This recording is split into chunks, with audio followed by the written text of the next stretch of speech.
When I say the word elf, there's probably two different images you have in mind. One is a slim, long-haired figure with a bow and pointy ears that slips through the trees looking for orcs to slay. And the other is probably, though much more uncommon now, is the little guys working in the big red guy's shop in the North Pole making all the toys. You'd be surprised to know that elves weren't always this way. In fact, the fantasy creature elves, has had a rather circular, let's say, evolution through its lifetime. Today I'd like to start a series where I look at some of the more common fantasy creatures and run through the evolution of them that we see in mythology and all the way up to the present day. The elves, though, probably have the biggest swing of any of the creatures, and that's what I want to talk about today. The first traces I've seen of elves are in the Norse myths, namely in the Poetic Edda. Now, in Nordic mythology, there are two different kinds of elves, light elves and dark elves. We don't get very much description of the elves, although from what I've read, they're probably closer to the gods and on the strength scale than humans, because they're mentioned mostly when they're mentioning the gods too. Like it'll say elves and gods or gods and elves, and in the same breath. So their fates are closer entwined than the humans. So the two kinds of elves were the light elves and the dark elves. We don't get a description really of the physical characteristics of the elves. Mythologies usually don't describe characters like that much. What I've read seems to say that it's pretty much the difference is the light elves lived in Vanhelm and the dark elves in Svartalfhelm. Sorry, bad pronunciations. And the dark elves were the evil, and the light elves were good. Now, slowly through the centuries, the elves went into a kind of change. The only other is there's some fairy tales where you have the elvish hunt. Going further, the elves were kind of lumped into with the other fae, as just magical beings that live in different magical land with fairies and stuff, and they're mentioned in King Arthur and court and stuff. And there are a lot of the elves and the fairies and all the different names during the times after the mythologies got mixed up, and so like one thing would elf and the other one you might call a fairy, and the words were used interchangeably with even like goblin and stuff.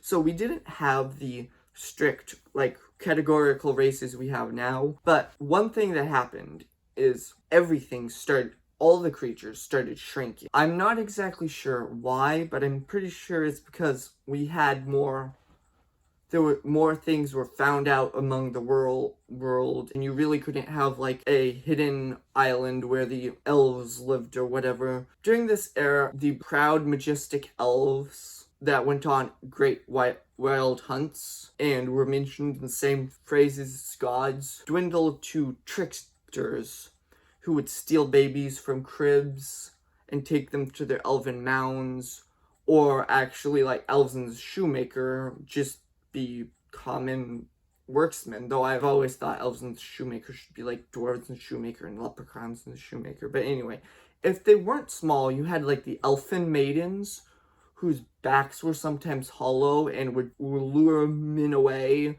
to the elven mounds and never seen again. On through the years, you had the more of just another, oh, that's a nice fairy tale plaything, which was what fantasy was for coming out of the Renaissance. You had the fairy tales, that was where all of most of the fantasy was collected, and the Victorian tales. It wasn't really until a certain Oxford professor took an interest in elves that they started to get their mythological stature. Now, Tolkien actively was trying to revive more than one kind of mythological creature and bringing it back to its heyday. I'm going to talk about some of the others in different videos, especially the gnomes. The gnomes were really funny, but the elves, I'm sure you all know what Tolkien did to elves. You saw the guy with the wig and the dark eyebrows skateboarding down Helm's Deep on a shield. While that isn't exactly what Tolkien had in mind, that was pretty close. I mean, I don't think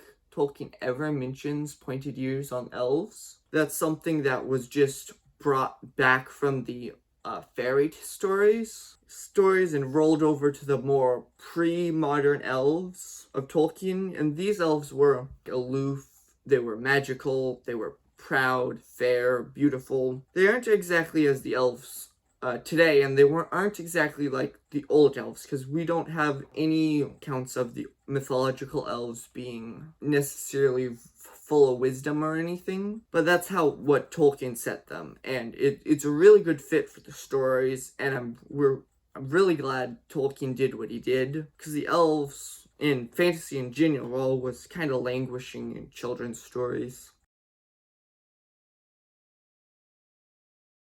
There was always exceptions, but you can't argue that Tolkien single-handedly aged up the fantasy genre. Now, the elves are probably less messed with after Tolkien than some other races, but they were still messed with. You just had elves. There was just normal elves, and Tolkien, though there were a couple, like, sub-kinds, but they were all the same race, basically. But when things like D&D came around, post-Tolkien, you had stuff like elves lean more into the stereotypes of archers. And then you had like dark elves and all the different kinds of elves. I don't play D&D, so I don't know. But there was a lot of big world building out in the generic elves, which now is mostly only used in D&D sort of things. And this is really what we call like the generic elves of today. And that's about it. You can see the elves went in kind of like a U shape, where they went from the mythological stature and then shrank down and were used like synonyms for goblins and everything's during like the fairy tales and Victorian era, and then Tolkien helped work it back up.